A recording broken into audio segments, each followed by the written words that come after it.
Good evening, everybody. Welcome to Two Way Tonight. Thank you for joining. We have two great guests tonight. We're going to spend the bulk of the program talking to them. First, as part of our The Future series, Congressman Ritchie Torres of New York, much in the news, and a very compelling figure who's been looked to by many Democrats and people in the media to talk about the future of the party. We're delighted to have him here. And then my friend Ann Selzer, pollster from Iowa, is going to talk us through polling 101 and about the situation, which has led some to criticize Ann's final poll for the Register. We'll talk about all of that as well. As always, we'll take your questions. And as always, whether you're watching on YouTube and participating in the chat or here on the two-way platform, we did a little bit different attitude here, presumption of grace to all, and peace, love, and understanding. So if you participate in the conversation, we're confident, as is almost always the case, we're about 99% effective. You'll be respectful to our guests. They're here giving their time to help participate in what we like to call conversations like no other. As I said, Congressman Torres joining us as part of our The Future series that Dan Turrentine and I are doing together. Congressman is here. I'm seeing where Dan is. Here's Dan, joins us as well. And we'll talk to the Congressman for a little bit, and then we'll take your questions. Congressman, so grateful to you for making time.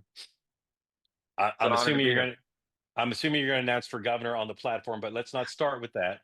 We'll get to that. We're trying to be optimistic about the situation for the party. And one thing so many people like about you is even during adversity, you've always got that nice smile, always optimistic. I'll start off by asking you, what's happened since the election in conversations you've been involved in or you've seen that make you feel like the party may be headed in a better direction to change in the way it needs to change to do better? To be honest, it remains to be seen. The Democratic Party is a ideologically varied, unwieldy coalition ranging from the Squad to the Blue Dogs. And so there's no universally agreed upon diagnosis of what went wrong, and therefore there's no agreed upon prescription of how to move forward. But I hope that there's a pendulum swing back to the center. I think we as a party have to recognize the majority of the American people are in the center. When the Republicans swung the pendulum too far to the right on abortion, the Republicans paid a price. In the 2022 congressional midterms, their red wave was reduced to nothing more than a trickle. But if we swing the pendulum too far to the left on issues like immigration and public safety, then we will pay the price as we did in the 2024 presidential election. So I feel like as a party, we have a choice. We can either choose to be ideologically pure, or we can choose to win elections. We can either choose to be ideologically pure, or we can choose to govern in a manner that enables us to win elections. But the ideological trajectory of the party remains a question mark.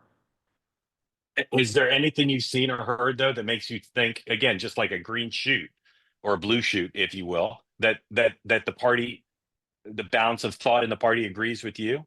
Have you seen Martin O'Malley and Ken Martin getting in the race for DNC chair? Is that an encouraging sign? Do you see anything? The fact that Bernie Sanders is not being looked to as a leader by many? I don't know. Is there anything you've seen happen or not happen that gives you hope? I feel like the fact that more Democrats feel emboldened to critique the excesses of the far left, whether it be movements like defund the police or cancel culture, like that is reason for hope. I see evidence of deep introspection from people who I've been articulating these concerns long before the election, but there are people who have come to the same conclusion that I've drawn just based on the results of the election. Because for me, what was impressive is not only the fact of Donald Trump's victory, but how he won. Not only did he crack the blue wall in the industrial Midwest, but he's beginning to crack the ultimate blue wall in urban America. He came within 12 points of winning New York. And I come from the Bronx, and there were a few areas in the country that saw a greater swing toward Donald Trump than the Bronx. It was more than 20-point swing. In 2012, Barack Obama won 96% of the vote in the Bronx. 2024, Donald Trump is approaching 30% of the vote, which is astonishing. Yeah. I'm going to turn it over to Dan, and then we're going to get to your question. So again, if you've got a question for the congressman, suggestion about how to fix the party, whatever you'd like to say, please raise your electronic hand. Dan. So, Congressman, your answer, I'd like to pick up on that. So much focus this last campaign was on the 7 swing states, 6 of which had very competitive Senate races. But as you say, in the blue kind of urban cores, Trump made inroads both demographically and geographically across the board. Is that being talked about in the caucus? I mean, there's obviously a lot of Democrats from blue, urban centers. What is that conversation? And is there some agreement, at least amongst those who represent urban centers like yourself? I feel like we've all been profoundly shaken by the earthquake of the election. The cruel irony of Donald Trump's victory is that he built the kind of coalition that the Democratic Party fantasizes about building, uniting the white working class of rural America with the black and brown working class of urban America. It's an astonishing achievement. And I think there's a concern that we're in danger of becoming the party of college-educated elites rather than the party of the working class. And we have to return to our roots as the party of FDR, which we are in danger of losing. Congressman, one of the things that you mentioned the other day that I thought, people on this Zoom would appreciate hearing more about is the fact that interest groups often send questionnaires and ask people to fill these out. And you had a lot to say about that. I'm curious if you can talk a little more and if you have gotten any feedback from colleagues, because this is something that's, plagued the party now for a few election cycles. I highly recommend a wonderful op-ed in the New York Times. If I remember the title correctly, it was entitled, "The Democratic Party Must Say No to Interest Groups."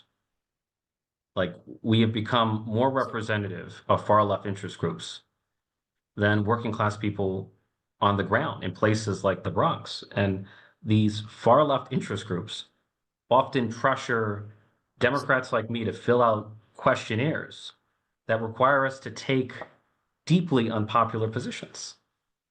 I've seen, questionnaires requiring us to come out in favor of decriminalization of border crossings or the decriminalization of prostitution in America, positions that are bound to alienate the majority of the American people. And I see these questionnaires as an in-kind contribution to the opposition research arm of the Republican Party. Like, why are we doing the bidding of our adversarial party? The Democratic politics has become an absurd game in which we take deeply unpopular positions in a Democratic primary under pressure from far-left interest groups, and then we reverse ourselves and lose credibility in the general election. And we should ask ourselves, why do we play this game? It's absurd. We should end this Kafkaesque absurdity that is the Democratic primary process. All right. Thank you. Dan and I will keep with you, but Sue, welcome in from Colorado, Harris voter. Question or comment for the congressman, please. I have to unmute 1 second. Nope, you're all good. Oh, okay. I thank you, Congressman, for coming. My question is basically about the progressive left. I'm curious if you think that they actually have the wherewithal to drop the, I think they are the ones who look for purity rather than middle of the road. And I think it's that purity part, as you said, that turns someone like me off, a long-time Democrat, long-time Democratic voter, who is actually an unaffiliated voter now, because I've sort of lost faith in the political party. So do you really think, because you look at some of the things that they said that really could have cost Harris the election, especially in some of the Rust Belt states. So do you think they are willing to compromise and move off of some of their hardcore issues? I'm skeptical, because I have found that the outcome of an election is often a Rorschach test in which you project your own ideological biases and narratives. And there are those on the far left who claim that the election means that we need to go even further left, which to me is completely divorced from reality. But we also have to recognize there is like a progressive non-for-profit industrial complex and there are people who make money from it. There are people whose sense of identity is invested in it. And so I feel like those people have no incentive to come to grips with political reality because their sense of identity and even their livelihood is dependent on a false narrative, on a false conception of American politics. So that's what makes me pessimistic, is that the far left has no real incentive to accept political reality. Do they realize that they're turning off a lot of Democrats who don't want to go that far left, just like there were Republicans who didn't want to go that far right? They, there was the battle with the Republicans when Donald Trump was the nominee in 2016 to accept him to not, and fighting at the convention, that both ends of the spectrum really don't speak to the majority of Americans. And it would be really unfortunate if the Democrat Party can't at some point, not, I don't know that they can do it right now. It might be too soon after the election to actually figure out what went wrong, because there was a lot of things that did. But if you have this purity test, as you said, it's just pulling things much farther to the left than most Americans want it to be. I'll share a story. I remember a colleague of mine in the New York City Council coming out in favor of defunding the police. And so I called him and I said, let me get this straight.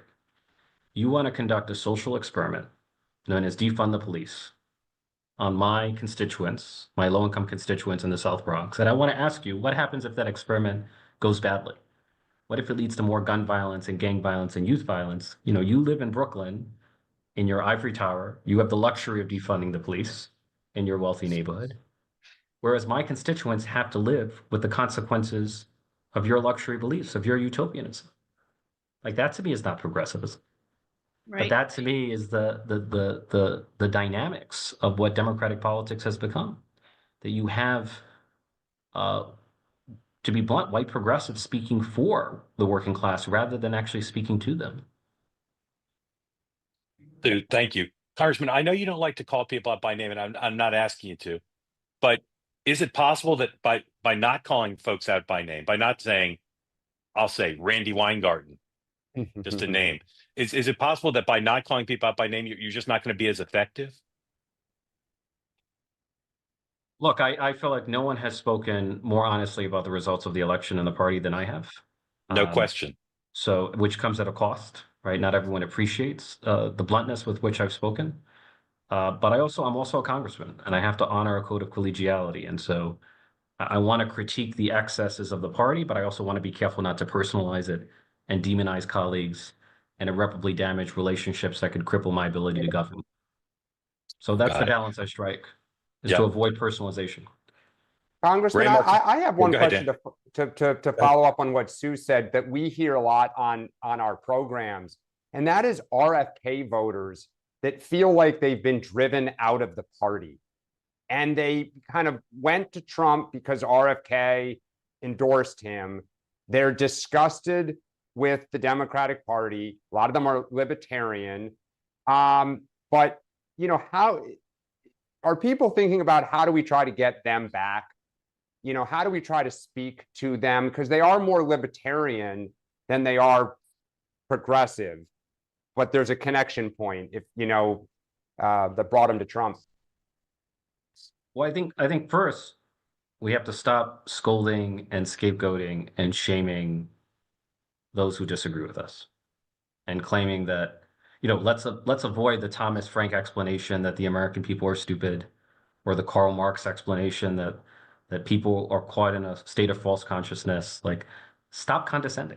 I often tell this story about Adlai Stevenson, that there was an admirer of Adlai Stevenson who said to him, "You're amazing. You're going to have the vote of every thinking American." And Adlai Stevenson replies, "Yes, but I need a majority of the American people." That kind of condescension is not only bad morals, it's bad politics. And we have to abandon the politics of condescension and meet people where they are and respect them, because the majority of the American people are wise, are smart. I think, frankly, are often smarter than our elites. And we should treat them with the respect that they deserve. So I would say avoid condescension. And then we have to be willing to go outside our ideological echo chambers. We cannot limit ourselves to MSNBC. or to the New York Times. Like, we live in a brave new world of alternative media, and we have to go outside our comfort zone and engage with people whose views are different from our own. If we have confidence in our values and message as a party, then we should have a willingness to bring that message to every corner of the alternative media ecosystem. Ray Marcano in Ohio. Ray. Thanks, Mark. Congressman, like you, I was born and raised in the Bronx near Yankee Stadium. So I too am stunned at how well Trump did there. What I wonder is there's obviously a huge step between introspection and action.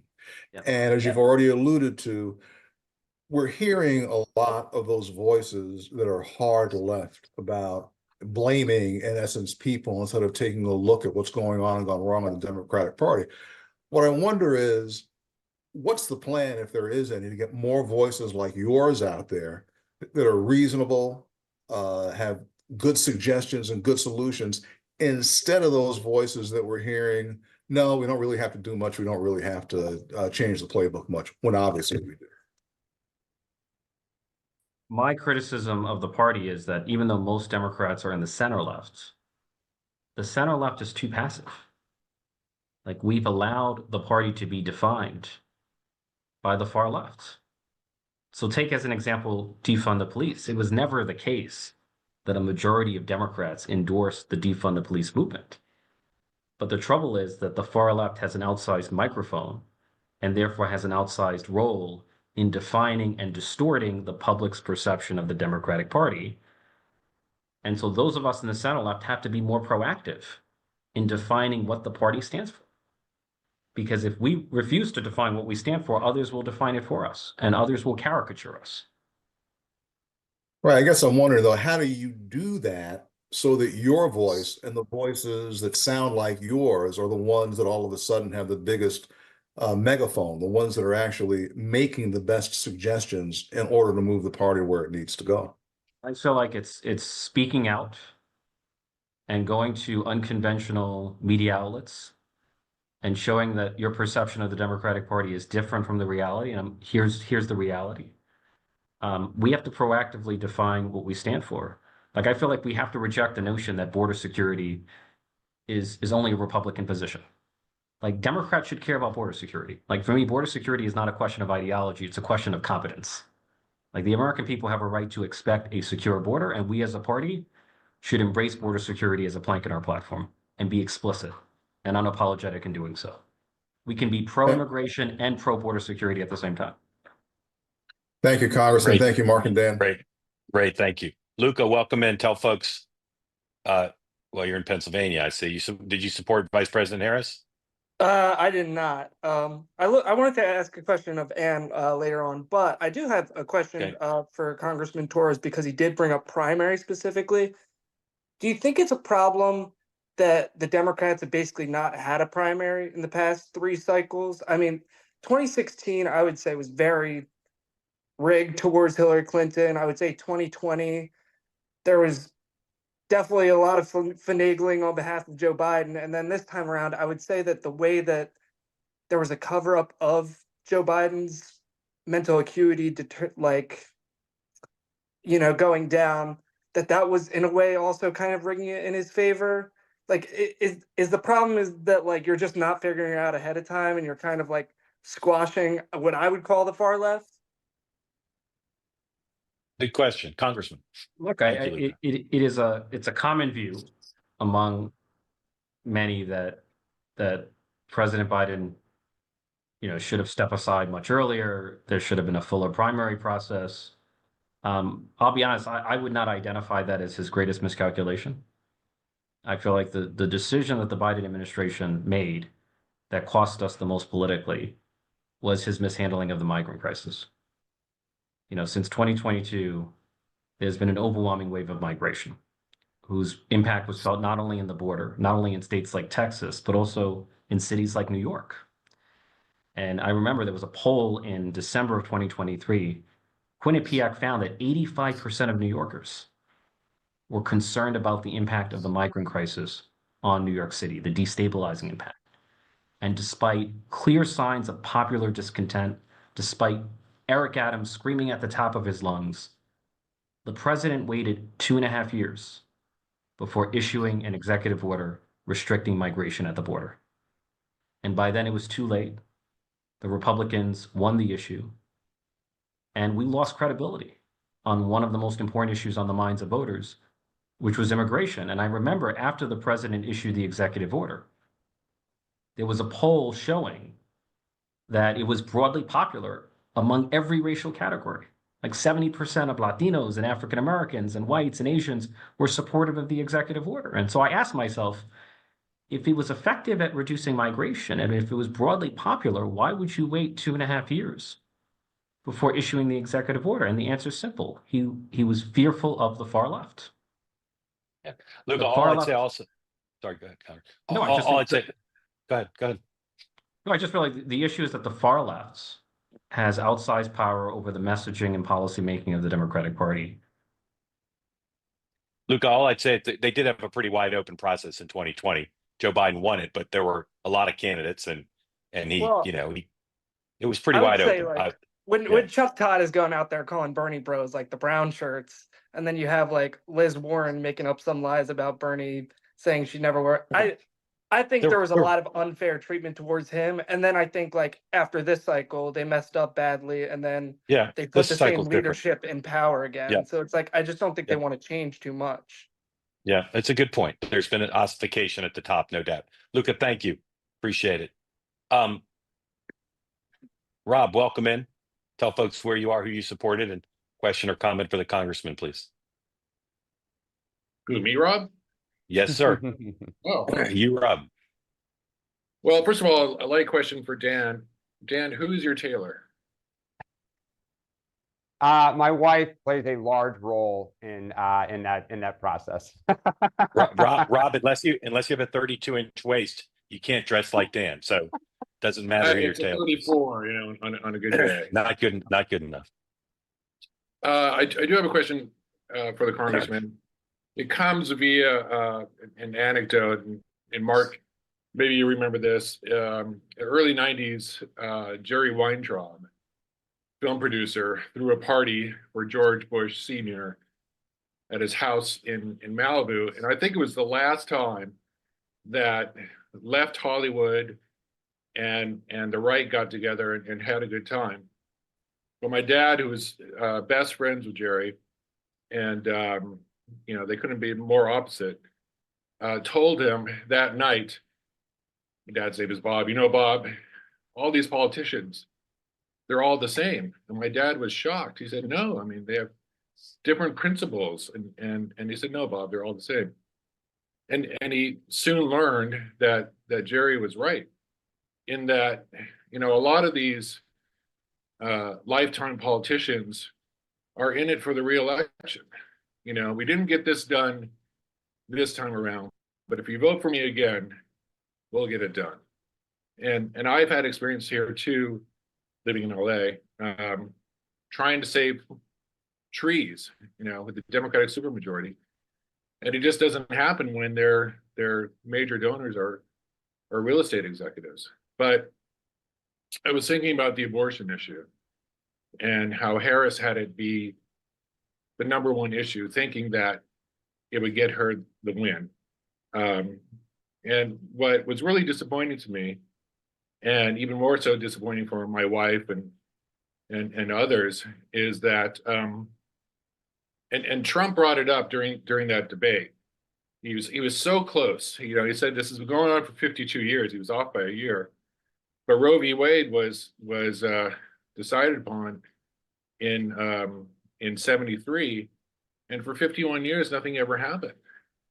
But we kept hearing, well, if you vote for me again, we'll get it done. I thought, had Trump said, look, put a bill on my desk if I'm elected, and we'll make it a federal law. Rob, I hate to interrupt you, but we've only got the congressman for a few more minutes, so I'd love for you to ask your question. Just quickly, what I'd love to see is a bipartisan effort, which maybe could start with the congressman, to get a law passed. And I feel like it seems like a losing proposition, but if the Dems push it forward and the Republicans follow suit, I feel like Trump would sign a bill into law, allowing it to be safe, legal, and rare in all 50 states. And that would just push the dynamic into a new era. Okay. Rob, thank you. Congressman, what do you think of the notion of common consensus with Donald Trump on abortion?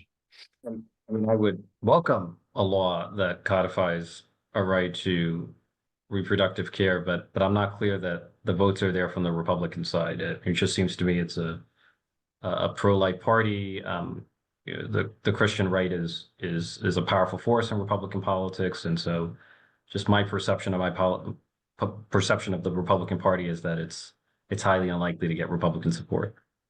Rob, thank you. Hey, Congressman, did you ever meet Jerry Weintraub? I've never met him. No.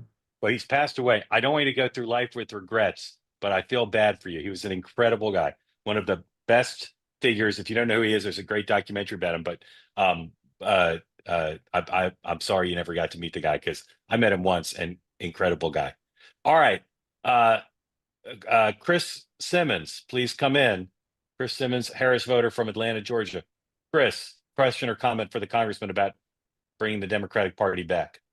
Yeah, I actually agree with 95% of what the congressman had to say about the far left getting too much attention and pinning positions that most Democrats don't really agree with at all. The one thing I do want to question you about, though, is I saw a Washington Post interview you did, and you made a comment that race was no longer a great predictor of how people would vote. And I'm wondering how you can say that when 87%, according to the exit polls, of Black folk voted against Trump. And given the fact that we have a lot of poor Black folk, if people were voting the economy, you would think that number would have skyrocketed, but it really didn't. Now, I know something else happened with the Latino vote, but I also know that 58% of Latinos identify racially as white. So I think there's a lot of sloppy analysis going on about racial identification. I'm curious to know how you kind of compare those facts against the mantra that's going around that Trump got all these Black folk this time. Yeah, so when I'm speaking about race, I'm describing Latinos, Asians as people of color, in addition to African Americans. Of course, race continues to have predictive value. My observation is that race decreasingly has predictive value, and it will come to be replaced by gender and educational attainment or class. So college-educated women overwhelmingly favor the Democratic Party. Non-college educated men overwhelmingly favor the Republican Party. And so I suspect that the gender gap and the diploma divide, more than race, will come to define political behavior for years and maybe even decades to come. So that's my prediction. I could be wrong, but those are the trends that I'm observing both in the data and in my own district. Chris, thank you. Congressman, do you have a favored candidate for national chair of the party? I mean, I have no strong feelings about it. I'm not clear that the DNC chair is as central to the Democratic Party as everyone seems to think. I have great respect for the talents of Rahm Emanuel. He knows how to impose his will. He's fearless. He's an effective fundraiser. But I have no strong opinions, and I'd be open to a wide range of possibilities. Okay. Why do people keep talking about you running for governor? The media loves nothing more than speculation. But I feel like part of the story of the 2024 presidential election was an indictment of misgovernance in New York, both at the state and the city level. Misgovernance in New York led to the loss of 5 congressional seats in the 2022 midterms. And it led to historic gains on the part of Donald Trump in the 2024 presidential election. And so I feel like there's a leadership crisis in America, and nowhere is the leadership crisis more pronounced than in New York State. And so I have to decide, am I going to stand by passively while the leadership crisis deepens, or should I try to be part of the solution? It's a deeply personal decision that I have to make. How many times have you been to the New York State Fair? I've gone once. So I've gone once to the New York. Yeah. All right. If you run for New York City Council. I understand. If you run for governor, you'll have to go more than that. No question. Yeah. I have to go to every county in New York State. Yeah. All right. My last question for you is, do you have a pollster, and who is your pollster if you have a pollster? Do you use a pollster? Jeff Pollock is my pollster from Jeff Global. Pollock. Yeah. Jeff Pollock is one of the best pollsters in America. Congratulations. And one of the best in New York as well. Yeah. If you were, Jeff- if you now, now he's also Kathy Hochul's Oh, pollster, I believe. yeah, he would be conflicted. Yeah. So you'd have to find someone else, maybe.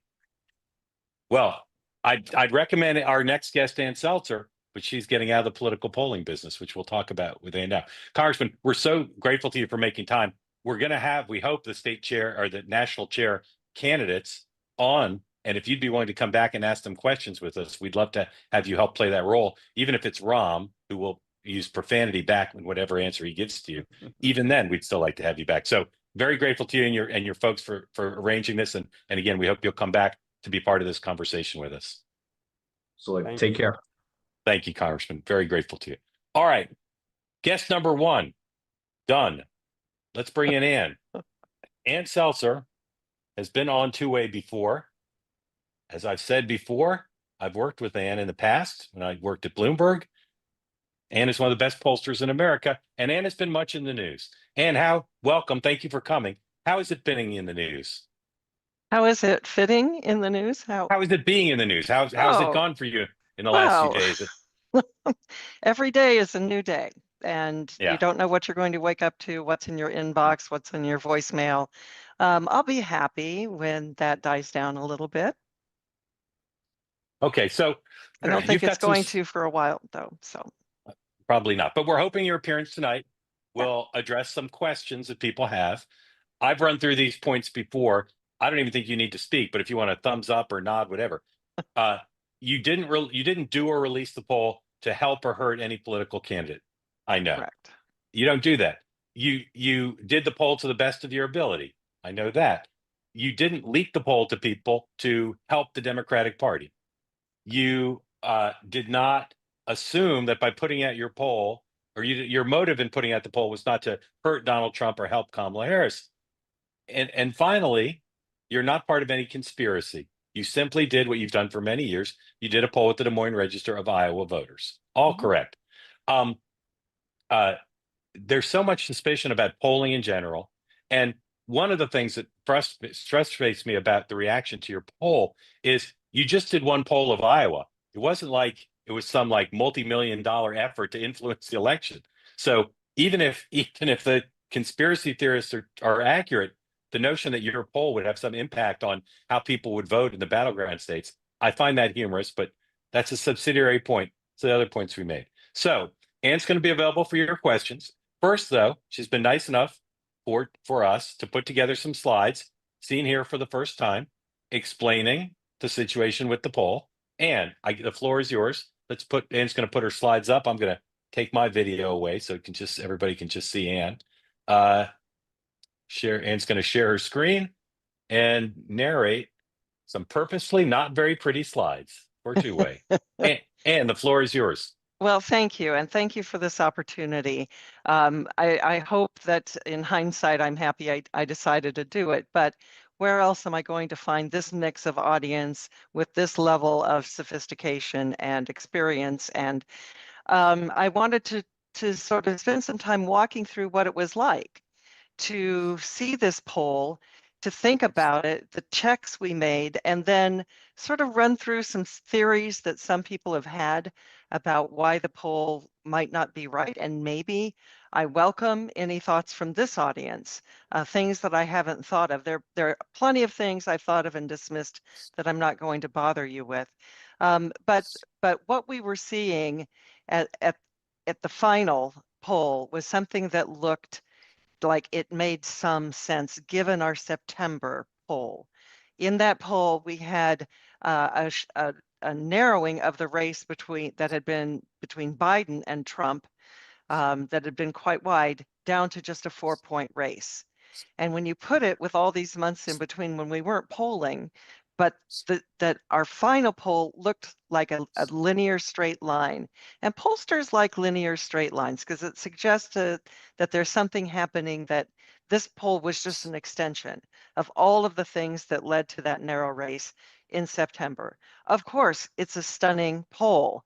And we go looking, with every poll, we do a lot of double checking, but when it's a stunning, outcome, we want to double check some other things. So I'm showing you as much of the raw data. The reason it's not pretty is I want you to see it the way we saw it in all of its glory here. So the day-by-day tracking was a mix. So from the first day, we had Harris up by 2 points. The second day was a tie. The third day, this would have been Wednesday before the election, Harris had a good day. And then the next day, Trump had a good day. So, you know, there's no sort of linearity here, though the ultimate outcome of the 3-point difference was there.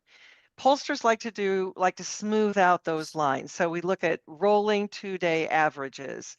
And what you can see here is when we did that, there was pretty much stasis. Things did not change from the first 2 days to the second 2 days to the third 2 days as we rolled those forward. No real difference there. So we think, okay, it's not a big deal here. We did see some things that raised a flag about is our sample right? Is our weighting right? And just as a quick reminder, we gather data from over 1,000 people in order to get the 800, which is what we want to end up with, and collect demographic data on those people so that we have a larger group that we can make look like a cross section of Iowa, weighting by age and sex and congressional district. And then we just pull out the likely voters. And the idea of that is that how the electorate is shaping up will be revealed in that without us making assumptions. We do not like the word assumptions. So here was one thing that stuck out in kind of an interesting way. We had fewer people who said they were living in an urban area as well as suburban area, and we had more people saying they were living in the country or in a town. Well, city suburbs, that goes for Harris. That tracks with Harris. So to have fewer there and more in areas that track with Trump, it's kind of counterintuitive that the Harris finding that we showed was an illusion because our data weren't proper there. If anything, we would have expected this alone to show a number bigger for Trump. This is a little hard to read, but we also were looking at the incidence, that is, the proportion of each of these demographic groups who met our criterion as a likely voter. So September numbers is this, and the October numbers were this, and there were some key differences in terms of the proportion of people who qualified to be likely voter. Younger people less likely in our October poll by 15 percentage points. Women a lower number by 4 percentage points. The third congressional district, which includes Des Moines, and therefore we had a relatively close race, although the Republican ended up winning. So to show declines in each of those demographics when our September poll had shown these very demographics to be very important for Harris's move upward. We did have a higher number of seniors, and that was an important group for Harris as well. But these declines would make one think our poll is going to show Trump doing better because the Harris supporters weren't showing up in numbers we were used to seeing and just saw in September. There were two findings that made us sort of pause, scratch our head, think about it, and that is the self-reported party ID. So we were showing not too much difference between Republicans and Democrats and independents. Iowa has traditionally been 30-30-30, a little bit different from some previous polling we've done to kind of take a look at it. So that's a standout. And we did ask, who did you vote for in 2020? And the reason we do that is really to identify the group, a banner point, we would call it, of people who had voted for Trump before. What are they doing now? Same way with Joe Biden, what are they doing now? And especially people who did not vote. So these numbers don't look like what actually happened in Iowa in 2020, but we don't know how that would affect this future electorate. I'm going to talk more about this and show you some more data here shortly, but those were the two standout things. We wondered if our weighting structure in some way was getting in the way of of what we were seeing, if it was manufacturing the outcome that we got. That's a good question. And we took a look at it, and our weighting report, which we've published online, so if you want to go look, you can find it, was so minimal that any pollster I know, and if there are some in our audience tonight, they would look at it and go, wow, there was minimal effect between the unweighted data and the weighted data. So what I'm just pulling out here is the horse race, 47.40 when we applied our weights, 47.44 unweighted. And you can find the full questionnaire for both of those online if you want to take a look. So there isn't anything going on in our weighting structure that is artificially tilting things toward Harris. It's the way we've always tilted. In my mind, it's kind of been our secret weapon about how we do it.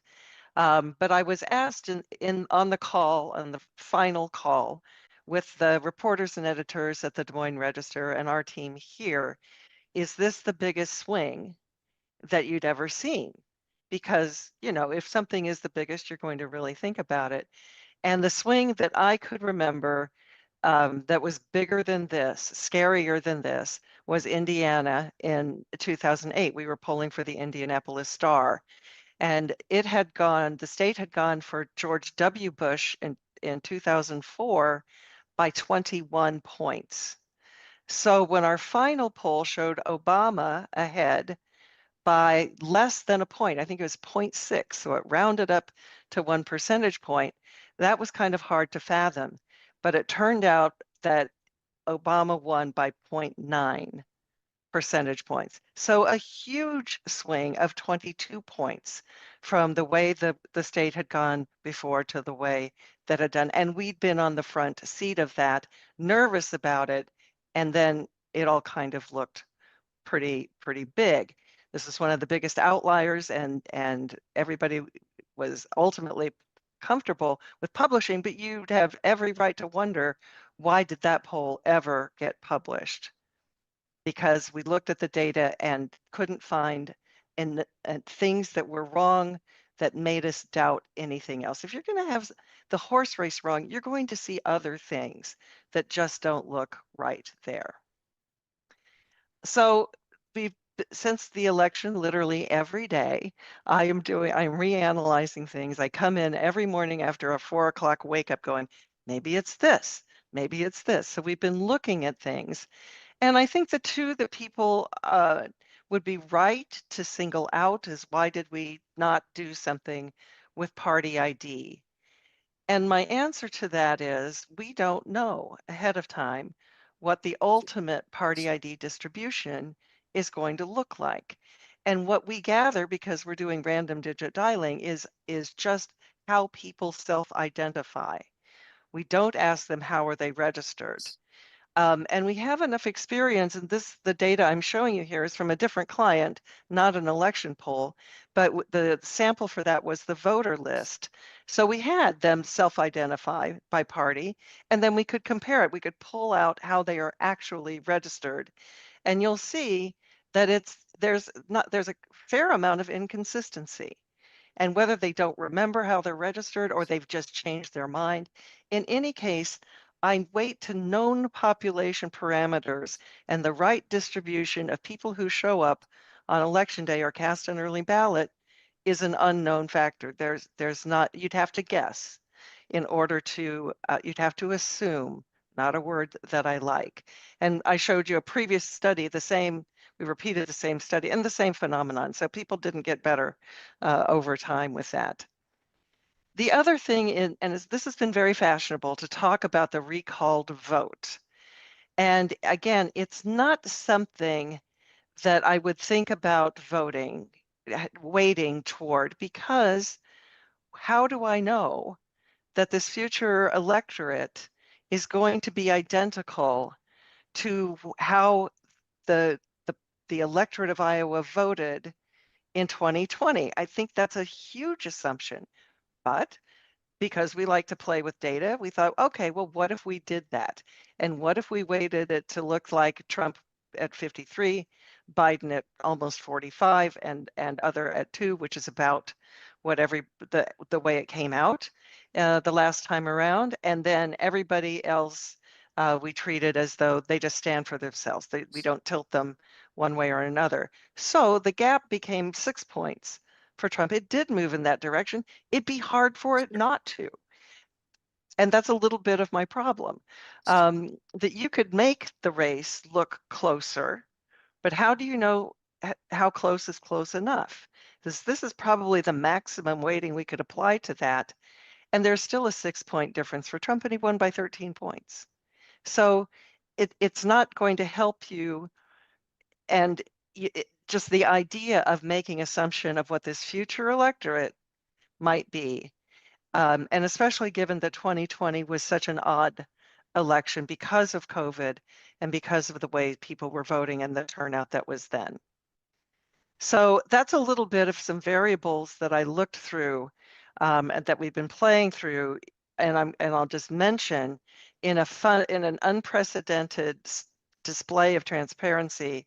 There are a lot of research documents that you can find on the Des Moines Register website, including a full set of crosstabs, a tabulated questionnaire showing weighted versus unweighted data, my research notes along with that. The only trick of being in the election polling business is being clairvoyant.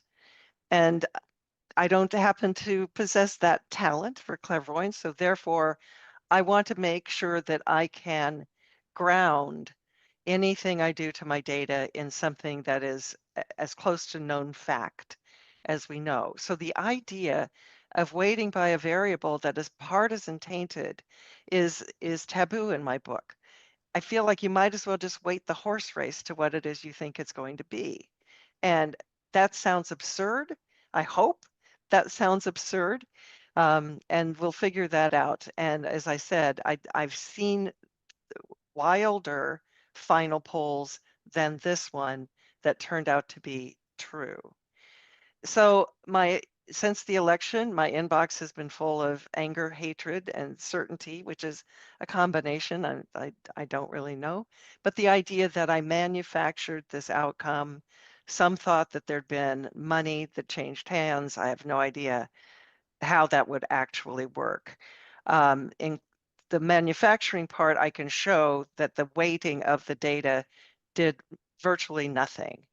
I will say that my inbox has been comfortably full of some people who offer a suggestion about, well, you might look at this or you might look at this and call me up. I've got another idea for you. And some of those will be informed once the Secretary of State's analysis with all the counties are coming back in. I really can't wait for it.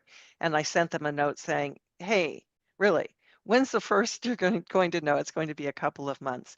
But a lot of my inbox and voicemail are full of conspiracy theories that sound just like the exact opposite of the conspiracy theories that was the stolen election of 2020. They're sort of saying this was a stolen election and look at this and look at this. But I'm sure you're thinking that maybe I have hunches that I can't really test with data, because if I can test it with data, that's going to make me happy. There's a possibility that the voters in my sample aren't a perfect cross-section of the voters who vote. That's been true since I first started using this method in 2008. But there would be voters who passed my voter screen and they're in my poll, but they didn't end up voting.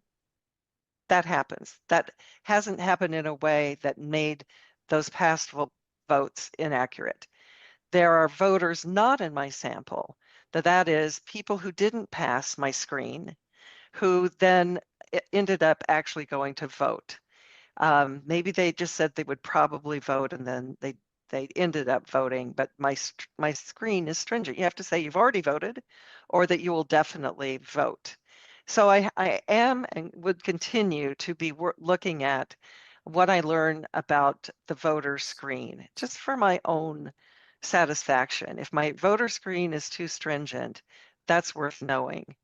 I'm going to go a little bit out of order because I think it's time to go back to the Indiana poll here, that we did a test once we saw where the Obama vote was. and gathered people. I mean, we saw it lurching in that direction. And in our final poll, if you don't pass our voter screen, we get demographics, sex, age, what county do you live in, race. But for people who didn't pass the screen in this particular case, we said, well, if you were going to vote, who would you vote for? And we were looking for the hidden McCain vote. And actually what we found, if anything, was a tilt toward Obama. So we've played with, doing a screen differently and trying to determine who we leave out. And again, that poll turned out near perfect. There might have been something that happened between when we finished polling on Thursday night and election day.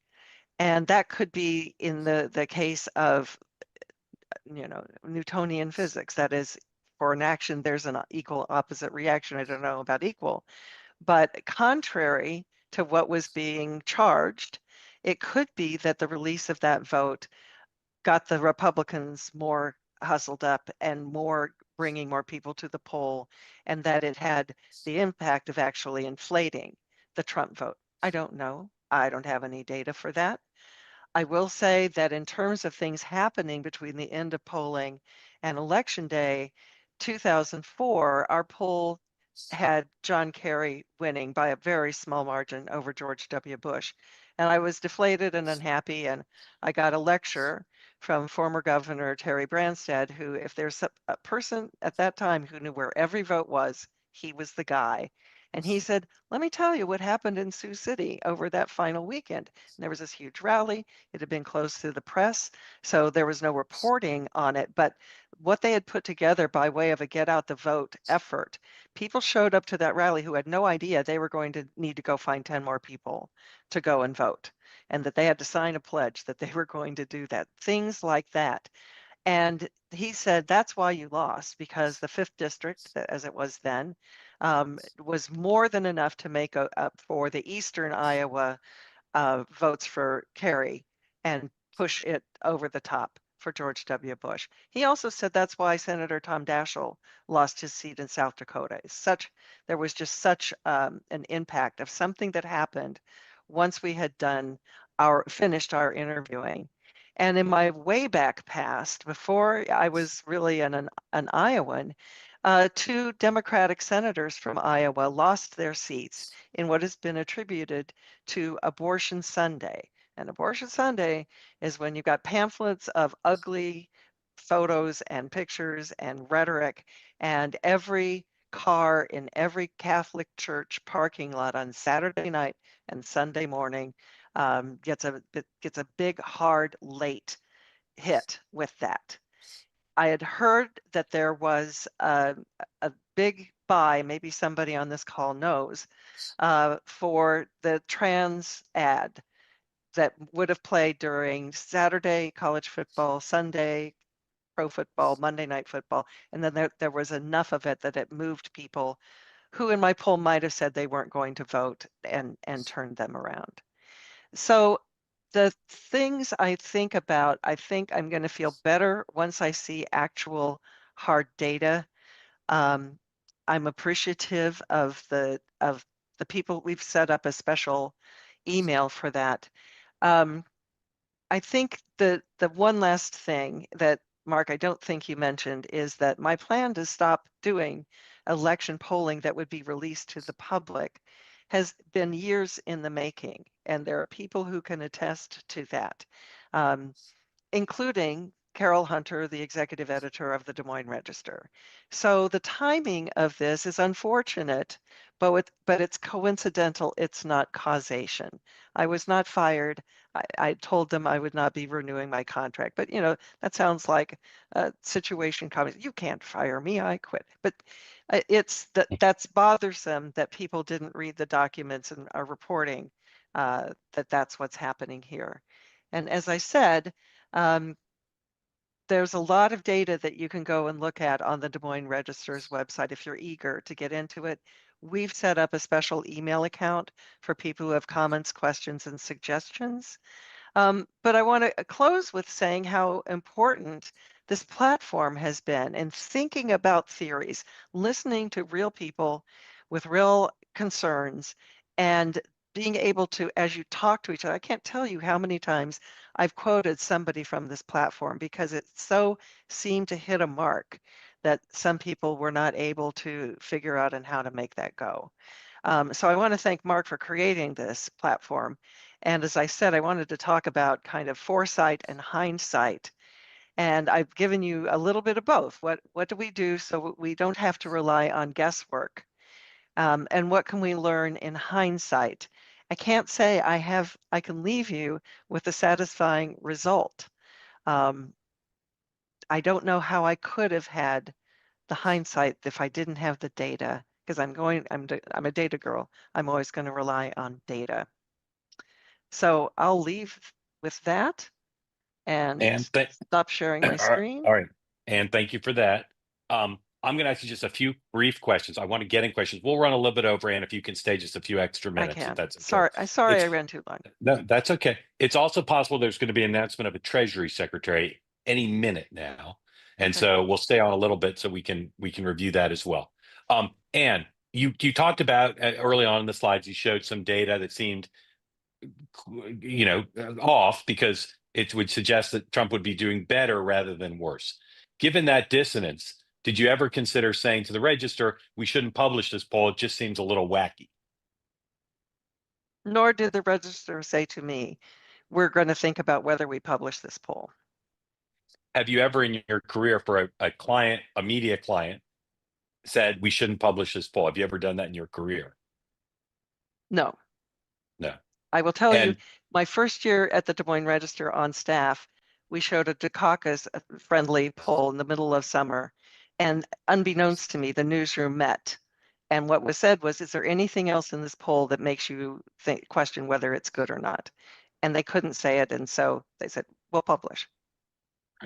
isn't it the case? I've always been told, I'm not a statistician, but I've always been told, even a perfectly done poll, one in something like 20 is just going to be off. Is that to your sense true? It's not satisfying, but statistically it's true that 95 times out of 100, it's going to fall within this range. It's not satisfying. I'd rather be more satisfied. Yeah, but If the there's explanation, if there's a big mistake I made, I'd rather know, right? yeah, but the explanation could be you made no mistake. It's just 1 in 20 polls is just off. Maybe. Okay. Again, very grateful to Ann for running through that. We're gonna go to your questions now. Let's go to Bryce in Indiana, since Ann mentioned Indiana. Bryce, thanks for coming. Question for Ann, please. Thank you so much, Ann, for coming on and explaining all of that. I think all of the viewers really appreciate it. I remember waking up. I was very little when Obama won the election, but I remember waking up and asking my parents who won, and they were kind of not shocked that Obama won the election, but they were shocked that he won Indiana, which is sort of crazy. But I have two questions. The first one is about, do you think that pollsters have a role in sort of pumping the brakes on how people read them, given that that there's some statistical errors that can occur and that maybe this poll isn't going to be completely accurate? When the media started to run with the narrative that, oh my gosh, Kamala Harris might run away with this because of Iowa, is it your inclination to just let them run with it? Or do you think maybe you should have stepped in a little bit and said, hey, I know it's exciting for Democrats, but maybe we should pump the brakes because I could be wrong. Do you think you have an obligation there? And then my second question is, from your perspective in Iowa, we all remember when Obama won Iowa by 9 points in 2008, and now Trump by 13 in 2024. What do you think are the key factors that have contributed to that shift? It's kind of seems Yeah. hard, probably hard for Democrats in 2008 after that win to imagine losing Iowa, just as now it's hard for Republicans to imagine losing Iowa after 2020. Right. Bryce, it's only Wednesday, but I'll say those are probably the two most thoughtful questions of the week on this platform. So thank you for those. Ann. So in terms of pumping the brakes, there's only so much I can do. So I can say, look, neither candidate got to 50% in this poll. So there's plenty of room of leftover percentage points in terms of the way that they're going to fall. And they could fall to one or they could fall to the other. But to ask a pollster to say my work might not be right when I've done my best, I mean, yes, you're right to some extent, but the other question, I give a great deal of credit, and one of my harshest critics since the election has been the chair of the Republican Party of Iowa. I give them great credit for finding good candidates, getting their candidates elected, and building year after year, election after election, a state house that now both houses are supermajority Republican. They used to be half and half. All of the state government elected officials, save one, are Republicans.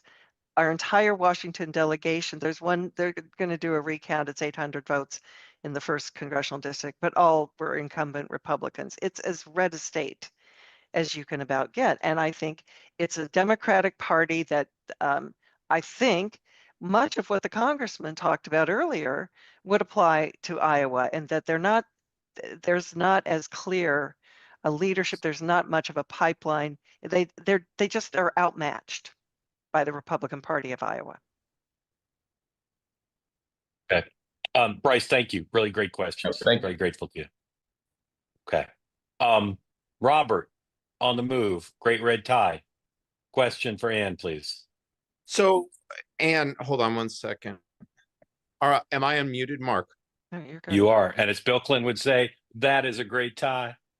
Thank you very much. I was actually down at Bucks County Courthouse down in Pennsylvania today protesting the commissioner counting illegal ballots today. So I was dressed in costume, so to speak. So forgive that. But I had a professor in undergrad at Holy Cross, Dr. Ledbetter, God bless her, in microbiology, said, sometimes, and she said this as a joke, I would leave the school, I would lose my keys, and I'd be looking around under the streetlight in the parking lot, and the security guard would come by and say, "Why are you looking over there, Dr. Ledbetter?" And she go, "Well, that's because that's where the light is. But you lost your keys over there. Did you just, and maybe miss something large scale, like instead of calling, you should have been texting, or emailing or doing something like that?" Well, I think that's a valid question as well. And I think the reason people like the other sorts of contacts besides phone is specifically to having to do with younger people. And in fact, our unweighted data by age was strong enough with young people, we had to weight them down a little bit. So I've had no evidence heretofore to suggest that I needed to make a change. And in fact, if we're going to close out here very quickly, I thought I would quote Joe Scarborough, who said on the day before the election about why my poll was getting all of this and why people were complaining. And there's in a milieu where pollsters are constantly changing their methods. He said, Ann trusted the data. She didn't have to play games with the numbers because she didn't have to adjust for past failures. And that really stuck with me. And if I were going to have future failures, that would worry me. Okay, And thank you so much. Robert, before you go, what's your message to President Trump about Ann? Lay off her, right? Well, I've also been critical, I've got to admit, and I appreciate you, Mark, prefacing everything so that we can keep things on a professional level. I would just have to say, go be president. You won. it's enough. It's over. Just go do what you're supposed to do. The only reason that I was, for example, down in Bucks County, Pennsylvania today is because we're still grappling with the Casey McCormick election, and there was some legitimate defiance of a Pennsylvania Supreme Court order about counting certain ballots, which was just astonishing. There were 500 people in the courthouse, relatively peaceable, but man, it's temperatures are elevated. I saw some photos. Robert, thank you for joining. Grateful to you. No, thanks as New York. Okay, thank you. Ann, we're so grateful to you for making time and for joining us. I want to make sure there's nothing else you want to say before we close for the night. Well, again, I wish I had been able to condense. I really wanted people to see this is a reasoned process. There's logic in everything that I do. Didn't have a moment where anybody connected to this poll thought it shouldn't be published.